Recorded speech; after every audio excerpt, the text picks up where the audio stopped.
തുർക്കിയെ ലക്ഷ്യമാക്കി വീണ്ടും Iran ballistic missile ആക്രമണം നടത്തിയതായി റിപ്പോർട്ടുകൾ. ഇറാൻ തൊടുത്തുവിട്ട ബാലിസ്റ്റിക് മിസൈൽ കിഴക്കൻ മെഡിറ്ററേനിയനിൽ വിന്യസിച്ചിട്ടുള്ള നാറ്റോ വ്യോമ പ്രതിരോധ സംവിധാനം തകർത്തു. ഇത് രണ്ടാമത്തെ തവണയാണ് തുർക്കിയിലേക്ക് ഇറാൻ മിസൈൽ അയക്കുന്നത്. മിസൈൽ വെടിവെച്ചിട്ടതായി തുർക്കി പ്രതിരോധ മന്ത്രാലയം അറിയിച്ചിട്ടുണ്ട്. തകർന്ന മിസൈലിന്റെ അവശിഷ്ടങ്ങൾ തുർക്കിയുടെ തെക്ക് കിഴക്കൻ പ്രവിശ്യയായ ഗാസിയൻതെപ്പിൽ പതിച്ചെങ്കിലും ആളപായമൊന്നും റിപ്പോർട്ട് ചെയ്തിട്ടില്ല. പിന്നാലെ ഇറാന് കടുത്ത മുന്നറിയിപ്പുമായി തുർക്കി രംഗത്ത് വരികയും ചെയ്തു. തുർക്കിക്ക് നേരെയുള്ള ഏത് ഭീഷണിക്കെതിരെയും മടിയില്ലാതെ ശക്തമായ നടപടി സ്വീകരിക്കുമെന്ന് അധികൃതർ വ്യക്തമാക്കി. മേഖലയിലെ സുരക്ഷയെയും സിവിലിയന്മാരുടെ ജീവനെയും അപകടപ്പെടുത്തുന്ന പ്രവൃത്തികളിൽ നിന്ന് ഇറാൻ വിട്ടുനിൽക്കണമെന്ന് തുർക്കി പ്രസിഡൻഷ്യൽ കമ്മ്യൂണിക്കേഷൻസ് ഡയറക്ടർ കടുത്ത ഭാഷയിൽ മുന്നറിയിപ്പ് നൽകി. മിഡിൽ ഈസ്റ്റിൽ പടരുന്ന സംഘർഷത്തിൽ അങ്കാറ കടുത്ത ആശങ്ക രേഖപ്പെടുത്തുകയും മേഖലയിലെ സംഭവവികാസങ്ങൾ സൂക്ഷ്മമായി നിരീക്ഷിച്ചു വരികയാണെന്നും അദ്ദേഹം കൂട്ടിച്ചേർക്കുകയും ചെയ്തു. സംഘർഷം വർദ്ധിപ്പിക്കുന്ന തരത്തിലുള്ള നീക്കങ്ങളിൽ നിന്ന് ഇറാൻ ഉൾപ്പെടെയുള്ള എല്ലാ കക്ഷികളും പിന്മാറണമെന്നും തുർക്കി ഔദ്യോഗികമായി ആവശ്യപ്പെട്ടു.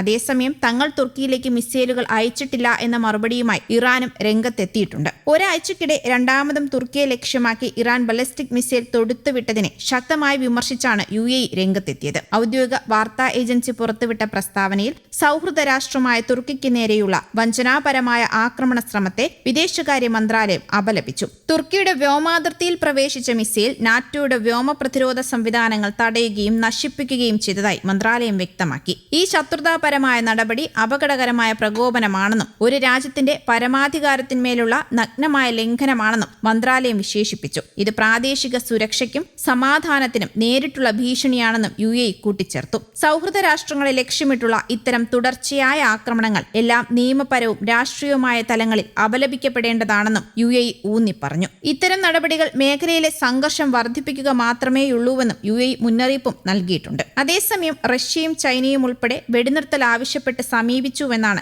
ഇറാന്റെ അവകാശവാദം. തങ്ങൾക്ക് നേരെ ആക്രമണം ഉണ്ടായിട്ടില്ല എന്ന് ഉറപ്പായാൽ മാത്രം വെടിനിർത്തലെന്നാണ് ഇറാന്റെ നിലപാട്. ചർച്ചകൾക്ക് തുർക്കിയും ഇറാനോട് ആവശ്യപ്പെട്ടിട്ടുണ്ട്. പശ്ചിമേഷ്യയിൽ സംഘർഷം തുടരുകയാണ്. ബഹ്റിൻ തലസ്ഥാനമായ മനാമയിൽ ഇറാൻ നടത്തിയ ആക്രമണത്തിൽ ഒരാൾ മരിച്ചു, 8 പേർക്ക് പരിക്കേറ്റിട്ടുണ്ട്. സൗദിയിൽ അൽ ഷൈബ എണ്ണപ്പാടം വീണ്ടും ആക്രമിക്കപ്പെട്ടു. അതിനിടയിൽ ഇറാൻ വിഷയത്തിൽ പരസ്പര വിരുദ്ധ പ്രസ്താവനകളുമായി അമേരിക്കൻ പ്രസിഡന്റ് ഡൊണാൾഡ് ട്രംപ് രംഗത്തെത്തിയതും വാർത്തയായി. യുദ്ധം ഏകദേശം പൂർത്തിയായെന്ന് ടെലിവിഷൻ അഭിമുഖത്തിൽ പറഞ്ഞ ട്രംപ് റിപ്പബ്ലിക്കൻ പാർട്ടി യോഗത്തിൽ ഈ പരാമർശം ആവർത്തിച്ചില്ല. പകരം യുദ്ധം തുടരുമെന്നാണ് ട്രംപ് അറിയിച്ചത്. ഹോർമുസ് കടലിടുക്ക് അമേരിക്ക ഏറ്റെടുക്കുന്നതും പരിഗണനയിലാണ്. എണ്ണവില കുറയ്ക്കാൻ ചില രാജ്യങ്ങൾക്ക് മേലുള്ള ഉപരോധം നീക്കുന്നത് ആലോചനയിലാണെന്നും ട്രംപ് പറഞ്ഞു. ഇറാനെതിരെയുള്ള സൈനിക നടപടികൾ എന്നവസാനിക്കുമെന്നതിൽ ആശയക്കുഴപ്പം സൃഷ്ടിക്കുന്ന പ്രസ്താവനകളാണ് ട്രംപ് പറഞ്ഞിരിക്കുന്നത്. എണ്ണവില ആഗോളതലത്തിൽ ഉയരുന്നതും ഓഹരി വിപണിയുടെ മൂല്യം കുറയുന്നതും വൈറ്റ് ഹൌസിനെ വലിയ രീതിയിൽ സമ്മർദ്ദത്തിലാക്കിയിരുന്നു. യുദ്ധം ഏകദേശം പൂർത്തിയായിരിക്കുന്നുവെന്നാണ് ടെലിവിഷൻ അഭിമുഖത്തിൽ ട്രംപ് പറഞ്ഞത്.